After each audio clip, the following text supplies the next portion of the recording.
E aí galera, tudo bem com vocês? Bom dia, boa tarde, boa noite. O vídeo de hoje tem algumas novidades aí, né, pra vocês.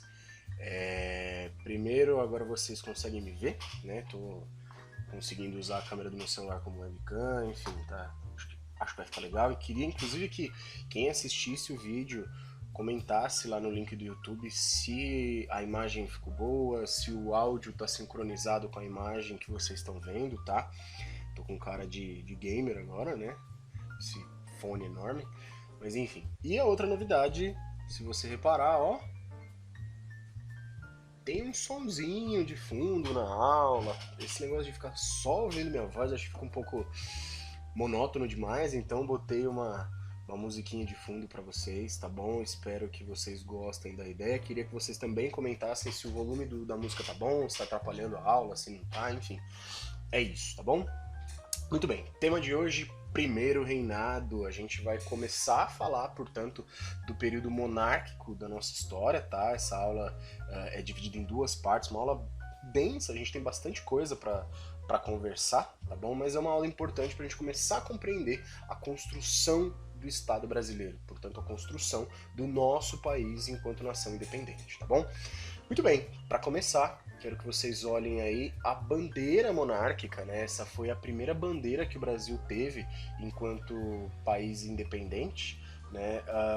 E ao contrário do que se diz, o verde não representa a floresta, o amarelo não representa as nossas riquezas minerais, né? Na verdade, o verde representa a casa de Bragança e o amarelo a casa de Habsburgo. Losango amarelo era o símbolo dos Habsburgo, uma família nobre muito poderosa, então aí se referindo às origens da nossa família real, inclusive, tá? Da família real brasileira, ali a família de Dom Pedro, portanto, tá bom? Então esse papo aí bonitinho de não, vou sair de verde e amarelo na Paulista para protestar pelo Brasil, porque o verde e amarelo representa os elementos do meu país. Não, representa na verdade a monarquia, né? A monarquia portuguesa, de certa forma, da família portuguesa, né? Enfim, um dado importante para vocês aí, espero que isso fique compreendido. Tem inclusive a coroa no topo da bandeira, simbolizando a nossa monarquia, enfim.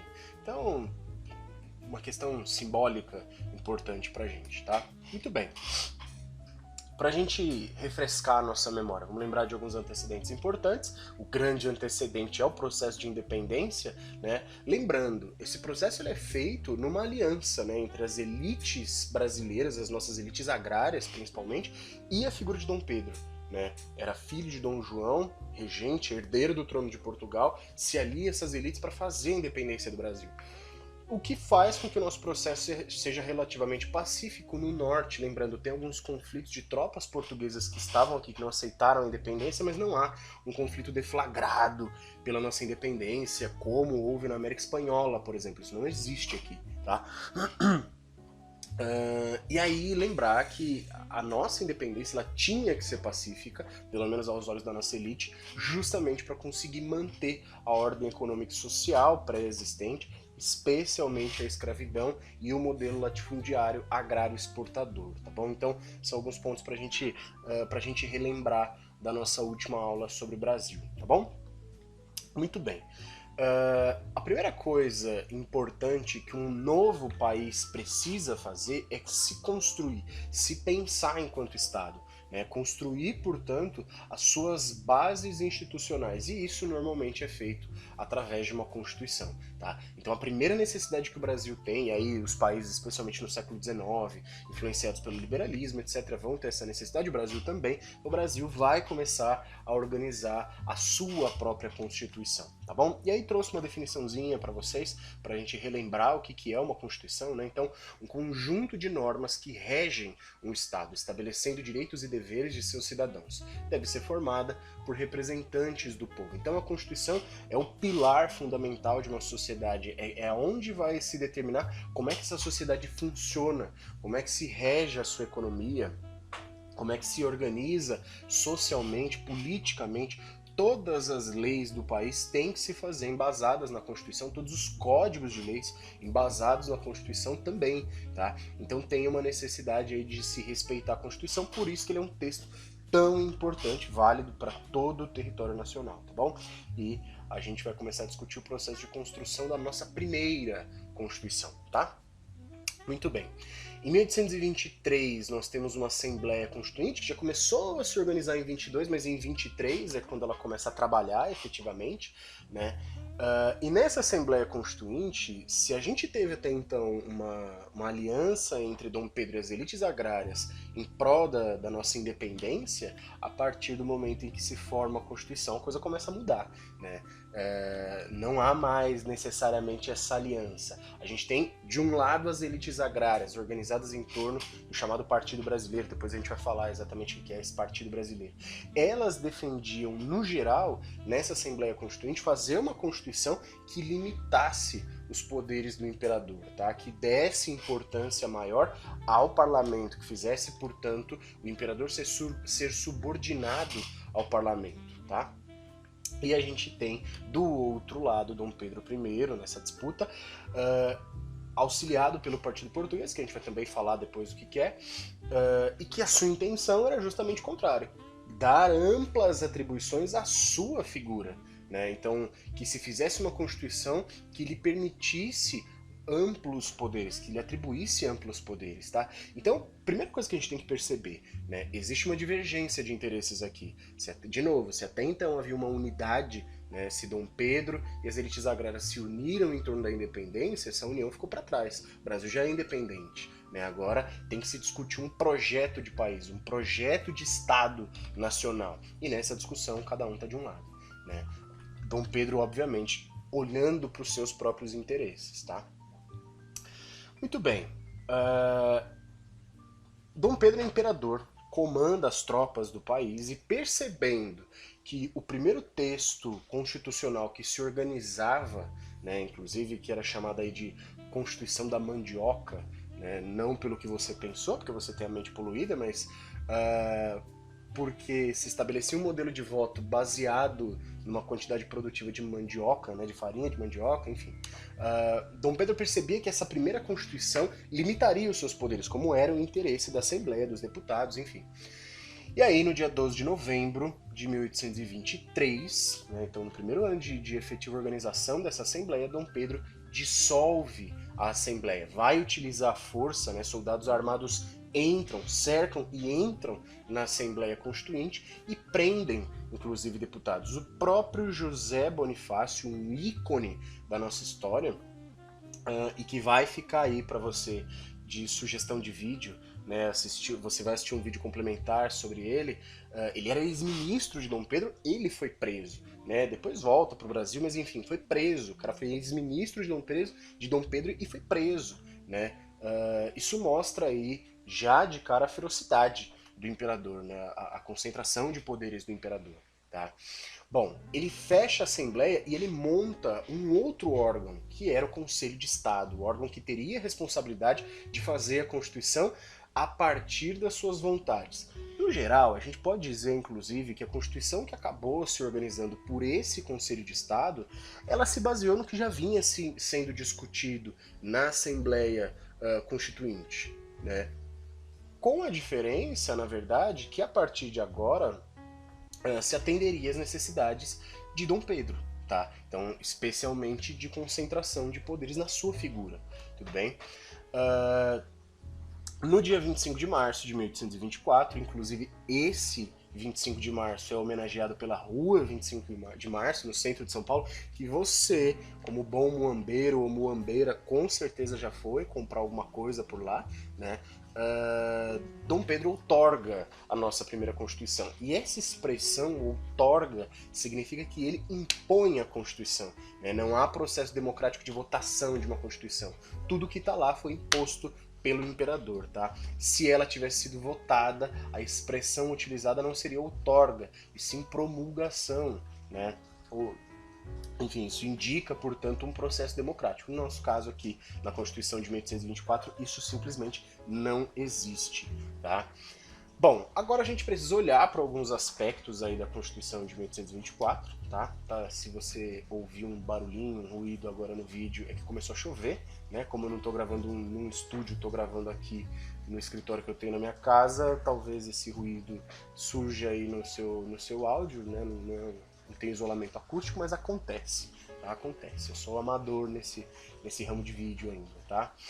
Bom, primeiro, a nossa Constituição de 1824, ela determina o imperador e a Assembleia Geral, tá? Seria uma espécie de Assembleia Legislativa, como os representantes da nação. E aí, olha que interessante, né? A Constituição colocando o imperador como um representante.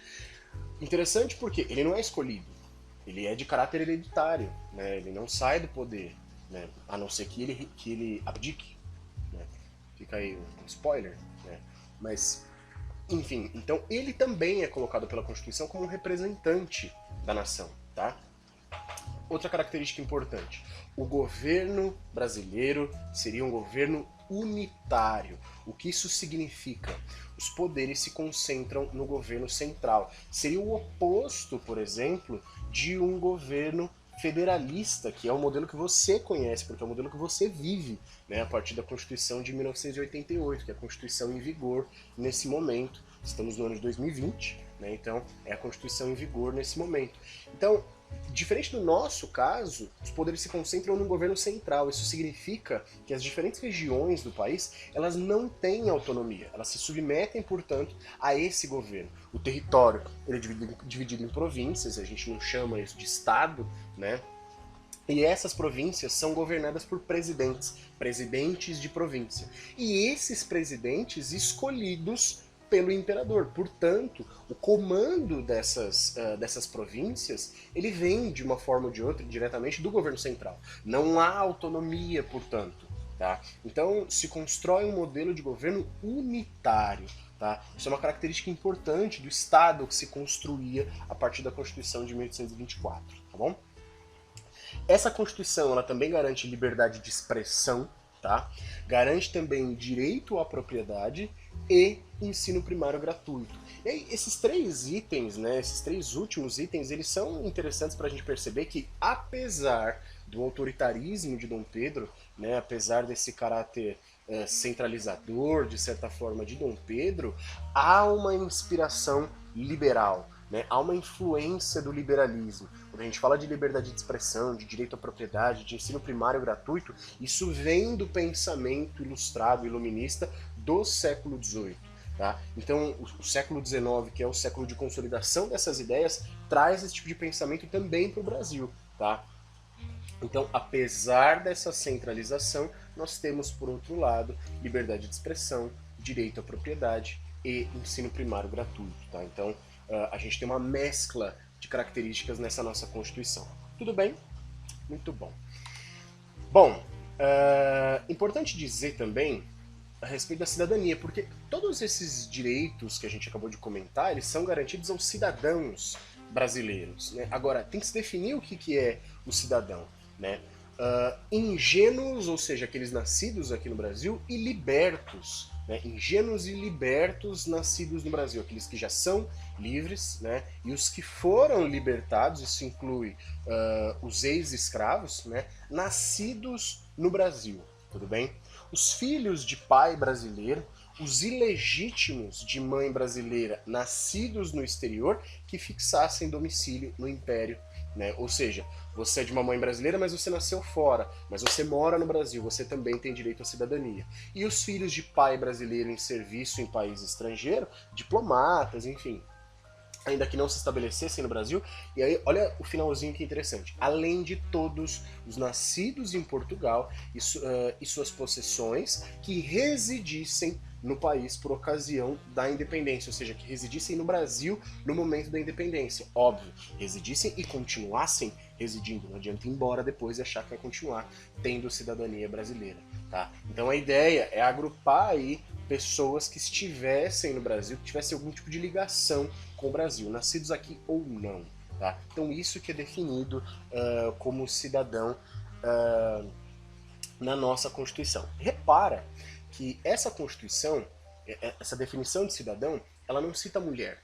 né? Isso é um problema, porque vai dar margem, né, para a política entender que as mulheres não são citadas nesse modelo de cidadania. Então, mulheres não são cidadãs, né? Não têm direito à cidadania, tudo bem? Então, tem esse lado negativo, tá?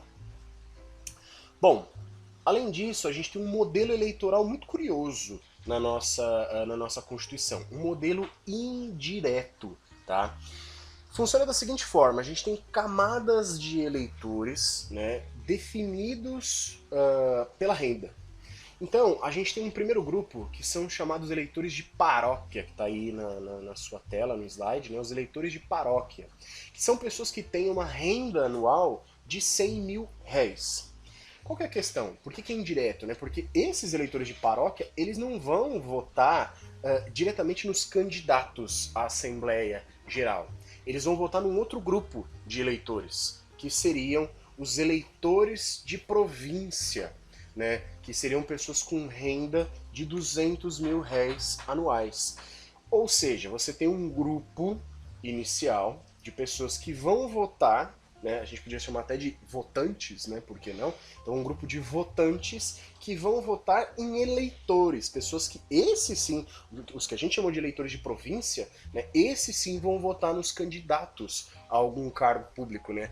À Assembleia Geral. Então, a gente tem um primeiro grupo, né, de votantes, ou os eleitores de paróquia, renda de 100 mil réis anuais, que vão votar em eleitores de província, 200 mil réis anuais. E eles sim, os eleitores de província, vão votar nos candidatos à Assembleia Geral, né? Candidatos a deputado, a Senado. Esses têm que ter uma renda mínima anual de 400 mil réis. Então, é importante perceber aqui que a gente tem um caráter indireto de voto, né? A gente não vota diretamente, então o eleitor de paróquia não vota diretamente num candidato, e além disso, o caráter censitário, ele é elitista, assume cargo, né, na Assembleia Geral quem tem uma renda alta, 400 mil réis anuais. Além do mais, você não vota, né, em nenhuma instância se você não tiver pelo menos uma renda de 100 mil réis anuais. Né? Então tem toda uma questão censitária e indireta no sistema eleitoral brasileiro estabelecido pela Constituição de 1824, tá bom? Muito bem. Além disso, para fechar essa nossa primeira aula sobre o primeiro reinado, a nossa Constituição estabelece 4 poderes, né? A Constituição de 1824, diferentemente, por exemplo, do que a gente falou da Constituição Francesa de 1791, que estabelecia 3 poderes, do que propôs o próprio Montesquieu, falou de 3 poderes, né? Ou da nossa Constituição atual, 1988, que também fala de 3 poderes. Aqui nós temos, primeiro, o poder legislativo, que formula as leis, e o nosso legislativo bicameral, tá? Então nós temos primeiro a Câmara dos Deputados, então mandato de 4 anos, e o Senado, aí com uma diferença, Senado de mandato vitalício. E tem uma outra questão, no Senado, quando abria uma vaga de senador, havia uma eleição, como a gente viu no modelo, e saiu uma lista tríplice, ou seja, os 3 mais votados. E desta lista tríplice, o imperador escolhia, né, qualquer um dos 3, o que ele quisesse. Ou seja, havia também uma brecha para que o imperador escolhesse uma pessoa do seu agrado, do seu interesse. Uma pessoa, portanto, que fosse mais ali próxima do que ele estava querendo implementar no país, enfim. Então, a gente tem ali uma parte do legislativo brasileiro nas mãos também do imperador, tá? Além disso, nós temos o poder executivo, responsável por governar o povo e os bens públicos, tá? Os bens pertencentes ao povo, só que toma cuidado, não é qualquer bem, minha casa é governada pelo executivo, não, os bens que pertencem ao povo coletivamente. E o poder executivo, ele ficava sempre nas mãos do imperador. Por quê? Ele indicava um chefe de conselho de ministros, né, da sua preferência. Tá bom? A gente vai discutir melhor isso daqui a um tempo, mas a liderança do executivo também era controlada pelo imperador. E a gente tem o poder moderador, né? O poder estranho pra gente, mas era um poder que deveria regular ou moderar as relações entre os poderes. Garantir que nenhum dos poderes cometesse excessos, tá? Agora, o poder moderador, ele era de uso exclusivo do imperador, tá? Não podia mudar de mãos. E aí a gente começa a perceber, né, que nessa construção da Constituição de 1824, né, nos diferentes poderes que essa Constituição tinha, há sempre um dedinho do imperador, um dedinho de poder ao imperador. Tá? Isso é importante que se perceba, porque então ele fecha a Assembleia Constituinte em 1823, né, justamente para construir esse modelo de poder que o atribuísse grandes funções. Tá? E por fim, o Poder Judiciário, que deveria funcionar aí como uma espécie de guardião da Constituição. Tudo bem? Para a gente finalizar nossa aula, quero resolver um exercício com vocês, tá? Ali do plural, então vamos saindo aqui dos nossos slides, né, e vamos para o plural, tá? Exercício número 1 dessa nossa aula, página 362, você pode acompanhar inclusive na sua apostila, tá? Em que a gente entende, né, um exercício tentando trabalhar aí, de certa forma, o nosso modelo político, tá?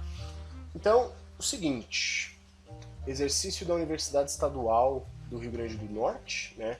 Observe o esquema. O eleitor de paróquia elege eleitor de província. O esquema não tá tão bom assim, né? Mas, enfim, esse eleitor de província elegendo posteriormente os eleitores aí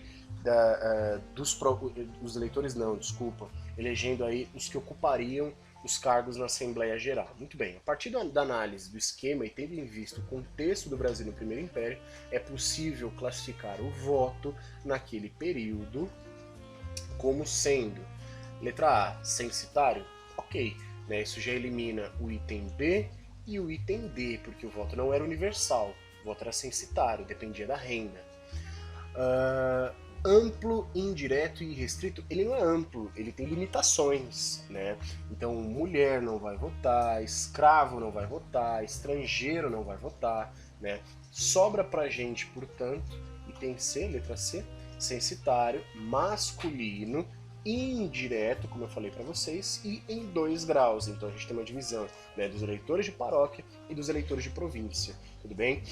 Então é isso, tá? A gente encerra essa nossa primeira aula, tá bom? Sobre o primeiro reinado. Vou marcar aqui o item C, tá? Como correto.